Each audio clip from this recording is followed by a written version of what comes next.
Marshika and welcome back to my channel. So friends, आज के session में हम क्या डिस्कस करेंगे? हम डिस्कस करेंगे MAQs, that is mostly asked questions. जैसे frequently asked questions होते हैं, बार बार पूछे जाने वाले, वैसे ही आज हम इंग्लिश लिटरेचर के कुछ बहुत इंपॉर्टेंट MAQs डिस्कस करेंगे ताकि आपको KVS, NVS, DSSB, net examination, जो भी एग्जाम आप दे रहे हो इंग्लिश लिटरेचर से रिलेटेड जिसमें इंग्लिश लिटरेचर पूछा जाता है, सो आप लोग फेमिलियर हो जाओ उन क्वेश्चंस के साथ, प्लस आपको पैटर्न समझ में आ जाए MCQs वाला कि किस तरीके से पेपर में क्वेश्चंस पूछे जाते हैं.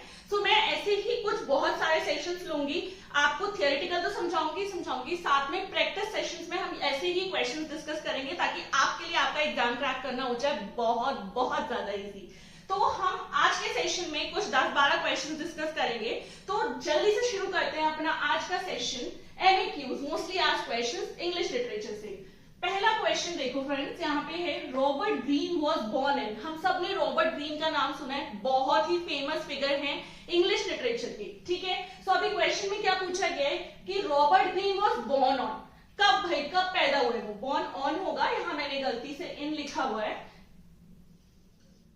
ओके, यहाँ पे ईयर है. ठीक है, साल पूछा गया है. रॉबर्ट ग्रीन जो है वो कौन से साल में पैदा हुए? पहला ऑप्शन हमारे पास है 1560, दूसरा है 1570, तीसरा 1575 और चौथा 1580. अब हमें इसमें सिंपल सा क्वेश्चन पूछा है, बहुत जरूरी है. अब इस क्वेश्चन यहाँ पे ये है, इसका मतलब ये है कि पूछा जाता है बहुत बार. दूसरी बात ये बहुत इंपॉर्टेंट है कि अगर इन राइटर का ईयर पूछा गया है तो और भी राइटर के ईयर्स पूछे जाते होंगे एग्जाम में. सो अब इससे आपको एक आइडिया लग गया कि आपको वो चीजें भी प्रिपेयर करनी है कि कौन सा राइटर कौन से साल में पैदा हुआ है. कई बार एग्जैक्ट डेट्स भी पूछ ली जाती है. सो यहाँ पे हमसे रॉबर्ट ग्रीन का बर्थ ईयर पूछा है, तो यहाँ पे सही आंसर है 1560. ए होगा हमारा correct answer. Robert Greene was born in 1560. Second question, again Robert Greene के बारे में. यहां से एक और चीज आप डिस्कवर कर सकते हो कि ये बहुत ही इंपॉर्टेंट नाम है from the examination point of view. Because मैंने ये क्वेश्चन कहीं एक पर्टिकुलर जगह से निकाल के नहीं मैं आपको समझा रही हूँ. अलग अलग नोट्स, अलग अलग क्वेश्चन पेपर्स, जो भी चीजें उसमें से जो सबसे ज्यादा पूछे गए हैं वही हम डिस्कस कर रहे हैं. सो फिर से सेकेंड क्वेश्चन भी रॉबर्ट ग्रीन पर आ गया है. Robert Greene was disciple of. अब हमसे पूछा है कि रॉबर्ट ग्रीन किसके डिसाइपल थे?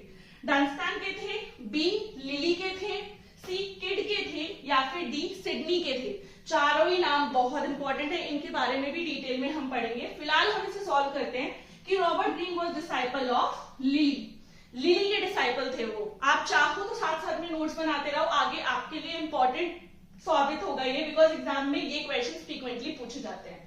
Third, who use the phrase Marlowe's mighty line for Marlowe's blank verse. Marlowe के ब्लैंक वर्स के लिए किसने ये फ्रेज यूज किया था? Marlowe's mighty line. क्वेश्चन में ये पूछा गया है. अब नाम हम देखें, शेक्सपियर, बेन जॉनसन, कोलरिज या ड्राइडन. अगेन बहुत इंपॉर्टेंट नाम. आप खुद देख सकते हो कि जो क्वेश्चंस मैं पूछ रही हूँ सारे उन्हीं मोस्ट इंपॉर्टेंट राइटर्स के ऊपर है जो आपने हर किसी से सुना होगा. अगर आपने अपना पीजी किया है, यूजी किया है, आपके टीचर्स ने, आपके लेक्चरर्स ने आपको बताया होगा, इन नामों के बारे में जरूर पढ़ाया होगा. अगर आप इंग्लिश लिटरेचर के स्टूडेंट रहे हो तो आप खुद सोचो कितने इंपॉर्टेंट क्वेश्चन हैं ये. यहाँ पे पूछा है जो क्वेश्चन, उसका आंसर हमारा रहेगा बेन जॉनसन. आ जाते हैं अपने फोर्थ क्वेश्चन पे, दैट इज ये शेक्सपियर के बारे में है. शेक्सपियर को कौन नहीं जानता? Shakespeare road dash historical plays. Shakespeare ने हिस्टोरिकल प्लेज लिखे, हम सब जानते हैं. नहीं जानते तो आप जान लो कि शेक्सपियर ने बहुत सारे हिस्टोरिकल प्लेज लिखे थे. अब हमसे पूछा जा रहा है कि कितने हिस्टोरिकल प्लेज लिखे थे? A12, B13, C14 और D15. ऐसा लग रहा है ना कौन बनेगा करोड़पति खेल रहे हैं हम, बट नहीं, हम MAQs डिस्कस कर रहे हैं, वो भी इंग्लिश लिटरेचर के. एक ही बात है, वो उसमें भी इस तरीके की जनरल नॉलेज हमें मिलती है, यहाँ पे भी हम अपने सब्जेक्ट रिलेटेड नॉलेज ले रहे हैं. So Shakespeare road dash historical plays का करेक्ट आंसर है दोस्तों 14. 14 हिस्टोरिकल प्लेज लिखे थे विलियम शेक्सपियर ने. मजा आ रहा है? इसी तरीके से जब आप बहुत सारे प्रैक्टिस सेशंस ले लोगे ना, जितने ज्यादा क्वेश्चंस आप करते जाओगे, बिकॉज एग्जाम आपका जो आता है कॉम्पिटिटिव एग्जाम्स या फिर ये जितने भी एग्जाम्स है टीचिंग रिलेटेड, इनमें कहीं पर भी डिस्क्रिप्टिव उतना ज्यादा नहीं आता, इसी फॉर्म में क्वेश्चंस पूछे जाते हैं. तो आपकी तैयारी इसी तरीके से होनी चाहिए. ऑल्दो मैं आपके साथ डिस्कस करूंगी इन डिटेल हर एक पर्टिकुलर राइटर को, एज को, सब कुछ. सो इसीलिए अगर आपने अभी तक मेरा चैनल सब्सक्राइब नहीं किया तो फटाफट से उसको सब्सक्राइब कर लो ताकि ताकि जल्दी से नोटिफिकेशन आपको मिल जाए। बेल बटन क्लिक करना मत भूलना। बहुत सारी ऐसी और क्लासेस हमें लेके आऊंगी अलग अलग टॉपिक्स पर आपके एग्जाम को आसान बनाने के लिए। तो हाँ, 4 क्वेश्चंस यहाँ पे हमने डिस्कस कर लिए हैं। Let's move on to another set of questions.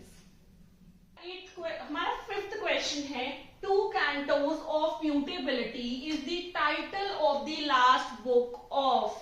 ये किसका टाइटल था? Two cantos of the mutability किसका टाइटल है, किसकी लास्ट बुक का टाइटल था? Republic, Sohrab and Rustum, Faerie Queene, and D is Rape of the Lock. So the correct answer is Faerie Queene. याद रखना, टू कैंटोज ऑफ म्यूटेबिलिटी को हमें फेरी Queene के नाम से याद रखना है। कहीं पे इस तरीके का क्वेश्चन आपको दिख जाए, पेपर में क्वेश्चन दिख जाए कि two cantos of mutability is the title of the last book of, तो आपका आंसर यहाँ पे आएगा फेरी क्वीन। बहुत इंपॉर्टेंट वर्क है फेरी क्वीन। इसकी जितनी भी बुक्स हैं सब बहुत इंपॉर्टेंट है, उनमें से कुछ पर्टिकुलर मोस्ट इंपॉर्टेंट है, वो भी डिस्कस करेंगे। Moving on to the next question, that is our 6th question. There are dash knights in the fairy queen। जिन्होंने फेरी क्वीन पढ़ी है उन्हें नाइट के बारे में पता होगा कि यहाँ पे किस चीज की बात हो रही है। तो नंबर ऑफ नाइट्स पूछा है कि कितने नाइट्स थे। ये हमारा रात वाला नाइट नहीं है, KNIGHT वाला नाइट है। तो फेरी क्वीन में टोटल कितने नाइट्स थे? तो आंसर यहाँ पे हमारा है B, that is 6। Total 6 knights थे किसमें? फेरी क्वीन में। उसके बाद 7th question, who wrote the book metaphysical poetry Donne to Butler. ये बुक किसने लिखी थी? Metaphysical poetry Donne to Butler किसने लिखी थी? तो हमारा करेक्ट आंसर है ग्रेयरसन। ठीक है, और ऑप्शंस देख लेते हैं। सॉरी, मैंने ऑप्शंस में पहले नहीं बताया, पहले आंसर बता देती हूँ। First one is Johnson, second is Langbaine, C is Thomas Wilson and D is Grierson. So the correct answer is Grierson. ठीक है, ये भी तीनों बहुत ज्यादा इंपॉर्टेंट क्वेश्चन है। सो फार हमने 7 क्वेश्चंस डिस्कस कर लिए हैं। वी आर लेफ्ट विथ 3 मोर, 3 और क्वेश्चंस, और फिर उसके बाद इस सेशन को करेंगे वाइंड अप, क्योंकि एक साथ में बहुत ज्यादा आपके ऊपर बल्क नहीं डालना चाहती। बट आई प्रॉमिस यू कि मैं ऐसे और प्रैक्टिस सेशंस लेके आती रहूंगी अपने चैनल पे, और साथ ही साथ आपको थियोरेटिकल लास्ट मतलब इससे पहले वाले कुछ वीडियोस में ऑलरेडी एक एज में स्टार्ट कर चुकी हूँ, लेकिन अभी हमें एलिजाबेथन एज से स्टार्ट करना है। सो आगे हम वही एज डिस्कस करेंगे। फिलहाल हम बाकी के अपने 3 क्वेश्चंस को डिस्कस कर लेते हैं पहले। तो दोस्तों, हमारा 8th क्वेश्चन है, the play dash is not a play based on the history of England. ये जो 4 ऑप्शंस हैं, इनमें से हमें उस प्ले के नाम के बारे में बताना है जो नहीं था based on the history of England. एक ऐसा प्ले जो हिस्ट्री ऑफ इंग्लैंड पर बेस्ड नहीं है, वो चूज करना है। ठीक है, सो फर्स्ट ऑप्शन हमारे पास है रिचर्ड 3, सेकेंड ऑप्शन है रिचर्ड 2, सी है Julius and scissor, and D है किंग जॉन। सो हमें बताना है कि इनमें से कौन सा है जो हिस्ट्री ऑफ इंग्लैंड पर बेस्ड नहीं है। ठीक है, सो हमारा करेक्ट आंसर यहाँ पर है C, that is Julius and Caesar. Julius and Caesar is a very very very important work from the examination point of view. So यहाँ पे जूलियस एंड सीजर है जो कि हिस्ट्री ऑफ इंग्लैंड पर based नहीं था, बाकी सारे हिस्ट्री ऑफ इंग्लैंड पर बेस्ड थे। 9th question, the fairy queen was planned to be written in dash books. कितने नंबर ऑफ बुक्स में fairy queen was planned? Actually में नहीं लिखा गया था, प्लानिंग पूछी गई है यहाँ पे कि कितनी बुक्स उसकी प्लान की गई थी कि हाँ भाई इतने नंबर ऑफ बुक्स में हम उसे कंप्लीट करेंगे। So the correct number options are A 9, B 18, C 24 and D 30। ठीक है, so the correct answer is B 18। 18 books plan की गई थी फेरी क्वीन के लिए। Last but not the least for this particular class, The theater, the globe was built in the year। कौन से year में ग्लोब थिएटर बिल्ड किया गया था? ग्लोब थिएटर के बारे में भी क्वेश्चंस बहुत ज्यादा आते हैं, स्पेशली नेट एग्जाम्स में बहुत पूछे जाते हैं।